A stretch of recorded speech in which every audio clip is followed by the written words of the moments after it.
tubahaye ikaze nanone muri iyi episode ya gatatu. Iyi ni Marembo TV. Duheruka Alisa arira abonye Patrick ahamagawe na sheri we, akamwitaba avuga ati "Hello sheri", ariko tuzi ko Alisa yari yatangiye gukunda Patrick, gusa ntiyari azi ko ashobora kuba afite umukunzi.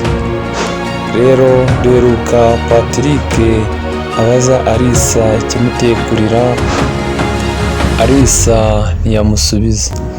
Ubwo Patrick yarakomeje aringinga mubaza icyo abaye.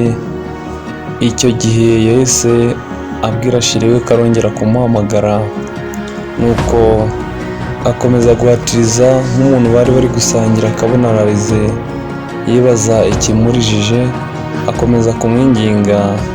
Alisa arangije aramubwira ati "Ni ibintu nibutse byambabaje mu buzima, nuko bituma ndira, ariko mu buzima busanzwe nta kindi kibazo. Hari igihe utekereza ibintu ugasanga biguteye kurira."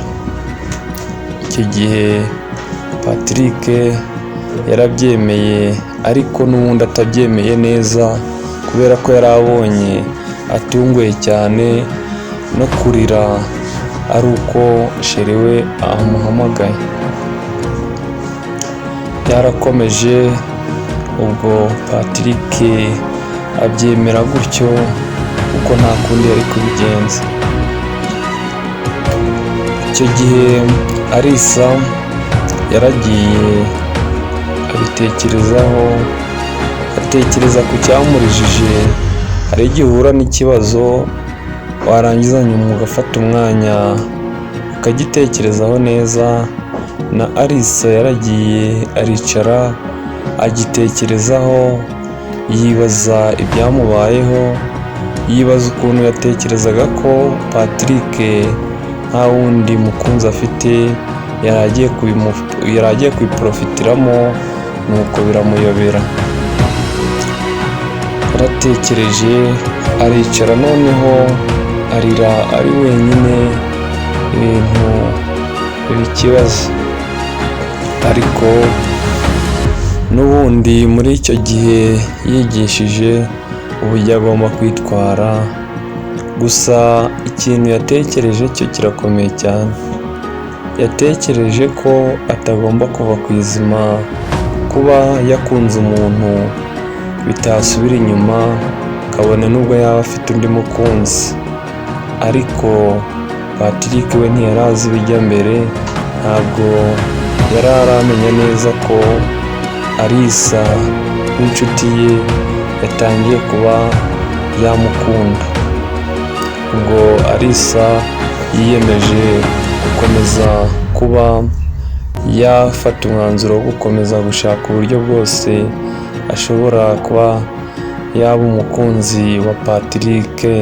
Kandi Patrick tuzi ko yakundaga Ange cyane, nubwo batari bari kumwe muri icyo gihe kubera akazi, ari kumwe na Alisa mu kazi, ariko yakundaga Ange cyane ku rwego rwo hejuru, kandi na Ange akamukunda.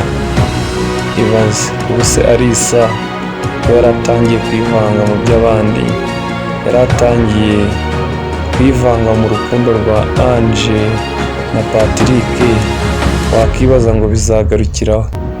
Byarakomeje, akazi gakomeza nk'uko bisanzwe, bagakora bisanzwe mu kazi kabo Patrick na Alisa.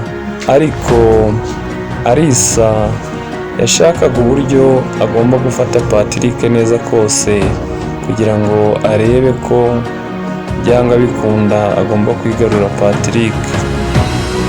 Alisa yamufataga neza akamwakira, ariko Patrick akumva ko ari ubucuti busanzwe, akamukorera buri kimwe. Mbese mu buzima bwabo bwo mu kazi yamwitagaho ku buryo bugaragarira buri wese, akamwitaho ku buryo bugaragarira buri wese. Nuko Alisa akomeza muri uwo mujyo, ariko n'ubundi akabona ntacyo biri gutanga. Patrick agakomeza kwifata nk'ibisanzwe. Alisa yakomeje kwibaza icyo yakora kugira ngo yigarurire umusore wari inshuti ye, ariko agashaka kumwigarurira nk'umukunzi we kandi bari inshuti bisanzwe. Urugendo rwarakomeje, akomeza gutekereza. Uko umunsi ugenda ushira niko Alisa yakomezaga gutekereza inzira zose agomba kubinyuzamo, akabimwereka ariko atabimubwira. Noneho Patrick akabibona, ari ukubimwerekera mu bikorwa gusa atari ukubimubwira. Nuko mu gihe kimwe Patrick yabajije Alisa ati, kubera iki mba mbona uri kunyitaho birenze kandi turi inshuti? Nibyo inshuti zigomba kubana, ariko ntabwo uburyo unyitaho mba mbona ari ubucuti gusa, ahubwo birenze ubucuti. Kandi urabizi ko mfite sheri.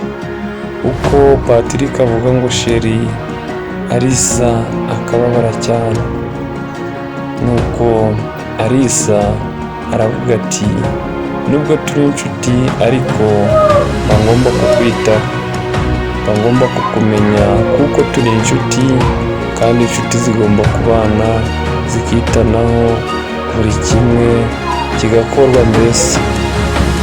Nuko Patrick yumva ko ari ibisanzwe kumwitaho, ahita yumva ko nta kibazo kibirimo. Ubwo barakomeza. Ubwo iminsi yakomeje kwicuma, nuko Alisa uko yita kuri Patrick cyane, abandi bantu bakoranaga mu kazi batangira kubibona ukundi.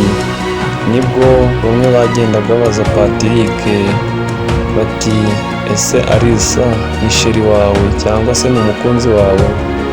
Patrick akavuga ati, turi inshuti bisanzwe. Bamwe bakabaza Alisa, akabibabwira ati, ni umukunzi wanjye ariko by'ibanga, ariko ntawemerewe kubivuga kuko ni ibanga rikomeye cyane. Impamvu Alisa yasubizaga gutyo nuko yakundaga Patrick, kandi yakomezaga gushaka uburyo ubwo ari bwo bwose yakunda Patrick na Patrick akamukunda. Ubwo byarakomeje, abakozi uko bwije n'uko bukeye bakoranaga na Patrick bakarushaho kumubaza ibyo bibazo byinshi, kubera ko babonaga ko byanga bikunda hashobora kuba harimo ikintu we na Alisa. Ariko Patrick agakomeza kubabwira ko nta kintu kirimo, ahubwo ari ubucuti bisanzwe. Byarakomeje, Patrick nawe abaza Alisa ati, kubera icyo abantu bavuga ngo turakundana, si ukubera unyitaho birenze urugero? Ibyo bintu ntabwo mbikunda rero, kubera ko urabizi ko mfite umusheri, kandi gukomeza bakavuga ko dukundana atari byo simbishaka. Niyo mpamvu rero nshaka kugira ngo kunyitaho cyane ubigabanye, kuko birimo gukomeza gukurura ibintu bitari byiza kandi ntabyo nshaka. Nuko Alisa aramubwira ati, kubera iki se nahagarara kukwitaho ngo nuko ayo magambo ari kuvuga? Ahubwo reka nkwiteho, ibyo bazavuga bazabivuge, n'ubundi ntacyo bizadutwara, turi inshuti bisanzwe. Ahubwo ngomba kukwitaho kurusha uko nakwitagaho, kugira ngo ibintu birusheho kugenda neza. Abazavuga bazavuge, naho twebwe ntacyo bidutwaye. Ubwo Patrick aramubwira ati, si byiza rero, kubera ko biri kunkururira kuba bavuga ko ndi umukunzi wawe kandi uko mbahakanira niko babona ko ndi kubeshya, niyo mpamvu nshaka kubihagarika. Kandi nibitaba ibyo ngibyo ubucuti bwanjye nawe turabuhagarika. Ngaho mu mwanzuro, hitamo kugabanya kunyitaho cyangwa se uhitemo kureka kuba inshuti yanjye. Alisa ubwo arahitamo iki nk'umuntu ubibwiwe na Patrick kandi ari seriye? Naho muri episode y'ubutaha, gusa utarakanda subscribe yikande kugira ngo hatazagira inkuru igucika, kandi ukande like, wandike na comment uduhe igitekerezo, ntiwibagirwe gukora share kuri bagenzi bawe kugira ngo nabo izi nkuru zibagereho. Murakoze cyane, turabakunda nawe ubutaha.